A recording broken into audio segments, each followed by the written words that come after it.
Live from our 7 Tasmania studios, your nightly news with Rachel Williams begins now. Good evening, everyone. It's an argument that's spanned decades, and once again, battle lines are being drawn as the Mount Wellington cable car edges closer to getting off the ground. Another round of protests have begun today as those against the controversial development prepare to fight. A peaceful protest at the base of Mount Wellington. Opponents drawing battle lines as the proposed cable car inches closer to getting off the ground. We want to demonstrate that currently this is the people's mountain. We do love our mountain and we don't want to see it trashed. Last week, the company behind the proposal was granted access to drill on the mountain for exploratory purposes. A controversial project which is backed by many.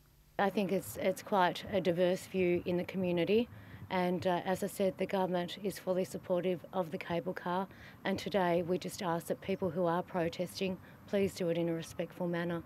But hundreds came out this afternoon against the potential development, threatening this could be just the beginning of an already decades-long fight. If you look back to the Franklin campaign, the blockades were very valuable there. And it may be that it has to come to that here.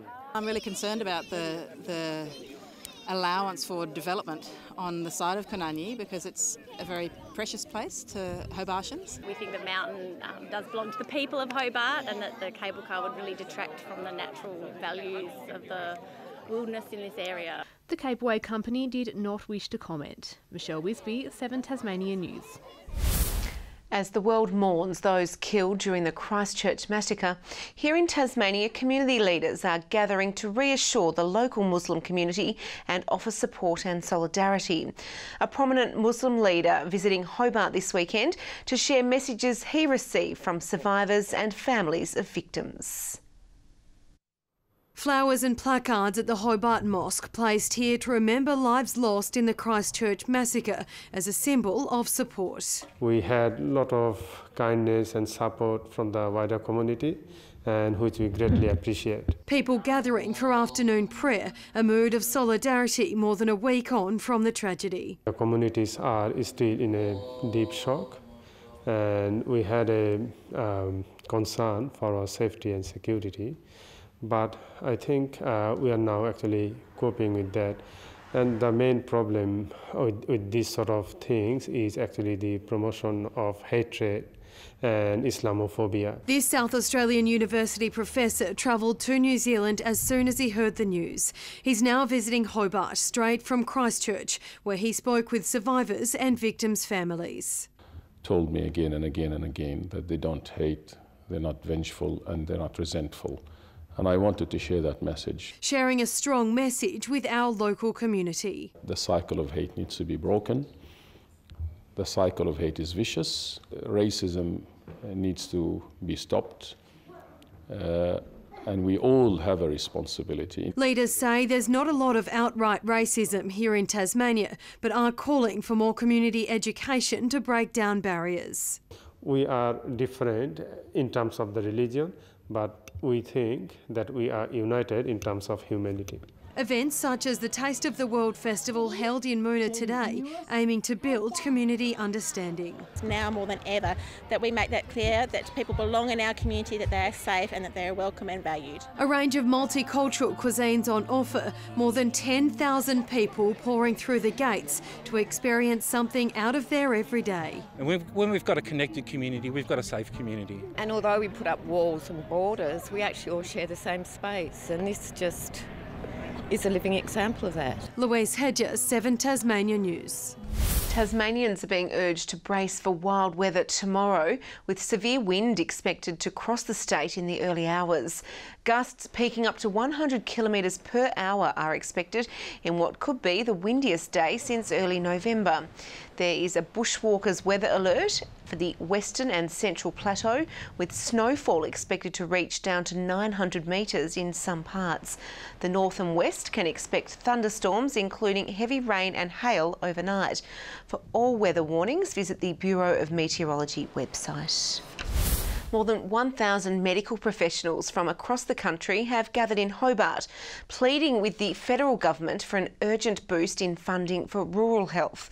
The Royal Flying Doctor Service, one of many groups concerned about the future of chronic illness, saying it's expected to balloon over the next decade, calling for more work and training programs for medical professionals and additional allied health staff in country areas. Our health system across rural Australia today is only barely coping. Country people in some areas see doctors at only half the rate of people in the city. They see medical specialists at 1/3 the rate. The group is now ramping up its campaign ahead of the federal election expected in May. Today's beautiful weather has helped spur on hundreds of riders in the Western Tiers Cycle Challenge. Now in its 14th year, the ride aims to raise $10,000 for New Horizons. The money helps the group provide support and recreation opportunities for Tasmanians with a disability. This year we've introduced a retro theme where cyclists can come along and bring their older bikes from the 60s that you might have seen if you were watching the Tour de France. Back in the 60s or 70s. New Horizons says it faces an uncertain future when it loses base government funding in June following the rollout of the National Disability Insurance Scheme.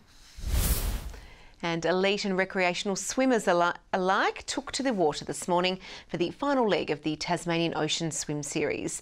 Crossing the finish line at Kingston Beach, hundreds of participants swam the 2.6 kilometre course from Blackmans Bay. The event is the longest in the 10-race series, which has taken swimmers to beaches across the state since November. The last bay was particularly long, and so it took a bit longer than it looked to me, but no, it was great. I loved it. No, it was really good. The series attracting swimmers from across Australia to test their skills in Tasmanian waters. Sporting facilities across Tasmania could be in for a significant upgrade, with more women and girls taking to the field than ever before. These rooms at Sorell soon to benefit from a $600,000 makeover, with new change rooms to accommodate the growing number of female players. The facility, one of 21 recipients of the government's Levelling the Playing Field funding program. Most of the facilities that they're using at the moment were designed decades ago for men's teams, and they don't really work that well for women's sports, so they're very excited to have new facilities. A second round of funding grants will open tomorrow. Applications can be made online. Westbury has claimed this year's Cricket North premiership after dominating last year's champions South Launceston. The Shamrocks had amassed a 261-run lead when they were finally bowled out for 395 this morning. Sensing the total was unattainable, South Launceston declined to play a second innings, handing Westbury the title. We've had a really big couple of years. We've lost a couple of guys through the club and really emotional roller coaster over the last couple of years. So this means a lot to the boys. It's Westbury's first flag in 4 years. Tassie sprinter Jack Hale has set a new PB in the 100 metres at the Queensland Track Classic last night. Hale's time of 10.19 is still just outside the World Championships qualifying time. Hale enjoyed a win in the 4x100 metres, with fellow Tasmanian Jacob Despard's relay team coming second. Meanwhile, Hamish Peacock finished third in the javelin, recording a throw of 72.85 metres. Champion Tasmanian boxer Daniel Gils will have the chance to see the next generation in action at his testimonial fight night next weekend. Organised by his former amateur coach, the night will also be a crucial stepping stone for one fighter who's following in Gils' footsteps. He's reached boxing's great heights, but next Saturday night's testimonial will be a first for the Gils family when his younger cousin Danny Clayton fights in front of the former middleweight champion for the first time. Being in the family, it's definitely been a bit of more of a motivation, I think. Forging her own path in the sport, a strong performance could open the door to the AIS and from there, the Olympics. It'll be her first major fight since finishing in the top 10 at the Youth Women's World Championship. I came out ranked 8 out of 186 fighters. I feel fit, I feel strong. It's just to know I came out that high out of that many people, I'm happy with that. Gils' coach during his amateur days, Graham George, feels the night will be a fitting tribute. He gives his time so freely to the up-and-coming boxers. It's incredible. Graham's now training 2 more newcomers to the sport, Kiara and Charlie, who are also on the card. It boosted my confidence a lot, so that's great. Every night we go to training after school. More than a dozen fights are scheduled for the testimonial night at KFM Fitness in Launceston. And we finish sport on a sad note tonight with the news Mick Burls, who trained cult hero The Cleaner, has died aged 70 after a long battle with illness. A true underdog, the Longford-based horseman rose in prominence after purchasing the gelding, who he described as a bit of a mongrel, for $10,000 in 2009. The pair's special bond forged a great success story, with The Cleaner becoming the first Tasmanian trained horse to run in the Cox Plate. The duo won 19 races together and over $1 million in prize money. After a brief split, the pair was reunited last year. Burls had previously said he wants to be buried alongside The Cleaner, and in his last television interview, Burls reflected on his time in racing. I've had a good life with a good time for the last 10 years. I'll put it that way. A ride that probably most trainers in Australia would like to have had. And I've enjoyed it, every bloody minute of it. Good evening, welcome back. 22 degrees today in Hobart and Launceston. Burnie reached a top of 21 with 20 degrees in Devonport. 26 was the state's top for Campania and Fingal. St Helens and Ouse both 25 degrees. 23 at Scottsdale and Medina. 22 for Smithton and Flinders Island. Low Head, Wynyard and King Island all reaching a top of 21. On the charts, low-level cloud covers Tasmania today, thicker throughout the north. A vigorous cold front approaches the state, shown as the thick cloud band wrapping around the deep low. Cold air following this is expected to hit the state later this evening. Ex-tropical cyclone Trevor has weakened while Veronica remains active over Port Hedland, pushing cloud over South Australia and New South Wales. Tomorrow you can see the fast cold front moving across Tasmania, a high ridge in behind that, the cyclone activity continuing to dominate the north of the country.